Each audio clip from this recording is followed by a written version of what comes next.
All right, Coach Saris, you're in your second season. First of all, I know the biggest thing for you is this was the first time, because you kind of came in late last season into the off-season process. You actually got a full year of off-season conditioning. Talk about that, and then kind of transition into the summer camp, and then now here we're already in the, second or third week of your football camp. Yeah, fortunately enough here, we have a lot of multiple sport athletes, which I love.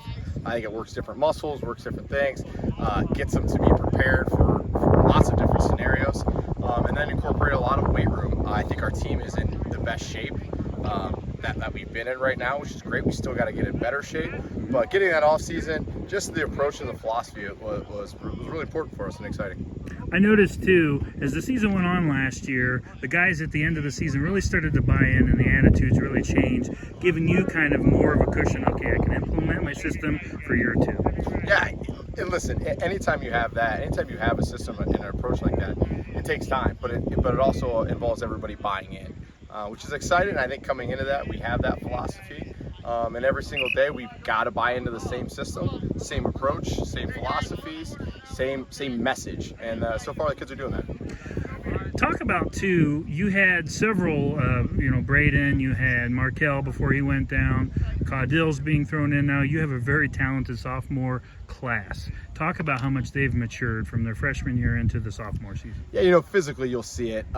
And mentally, it's one thing. We've got a group of sophomores who, sure, you'll see the number 10 on the roster as their grade, but they played a lot of football last year. And even there were a lot of kids who maybe weren't in that group you just mentioned, but we knew were going to be up and coming athletes for us who are promising. We've got a great group of seniors that are helping and kind of building and bring them along. We're also extremely talented, but they're still little pups. Mm-hmm. They're still, physically they might look a little bit older, but we're still trying to teach the philosophy and the mental approach that the positive and strong mental approach that football takes with them. So they're still growing and learning, but yeah, they're getting there slowly. Give me a couple names of some players that really have impressed you this summer that we haven't talked about yet. I think I'm going to start with some of those seniors. I think it starts with that group. With Aiden Nickel, Matt Sheets up front, those guys every day, they are the captains and the leaders of that front on the defense and the offensive side. I see them taking a lot of those younger kids and coaching them. It's almost like having two kind of coaches on the field. Back in the secondary, a kid like Carter Wilson has done a really nice job of taking some younger players around him and molding and working with them. And then Mason Green and Cooper Dreibelbiss in the linebacker group, taking guys like Markel Martin and Joe Caudill and really taking them under the wings along with Cam Boozer. So we're really excited. Obviously, like you said, that sophomore class has some talent with them, but we're gonna need that help of those juniors and seniors to help them along. Yeah, just mentorship, leadership-wise. And you talk about those skill players kind of returning that got some playing time last year. The biggest question is, how's the line looking so far? Yeah, listen, the line is working to get better every single day. It's still something that we knew coming into this that we're going to have to groom players. We're going to have to take the leadership of Aiden Nickel and Matt Sheets and help groom some younger guys with it. But man, are they bought in. They're bought into the system. They're bought into the coaching. They're bought into the philosophy offensively, which I love this season, and I'm really excited for it. So we're, 10 days away from the opener, and I know you got your preview coming up, Thursday night? Yep, Thursday. Here. So just talk about your preview game, and then, 10 days away from Ontario. It's got to be exciting times here. But preview game, we got Buckeye Valley coming to town Thursday night, which is always exciting. I know it's not week one, but you get your fans in the stands. You still get a little bit, you smell that popcorn from the concession stand. You still get a little bit of that feeling. It's not quite what it is week one. However, it's just a little bit of taste, so that's exciting.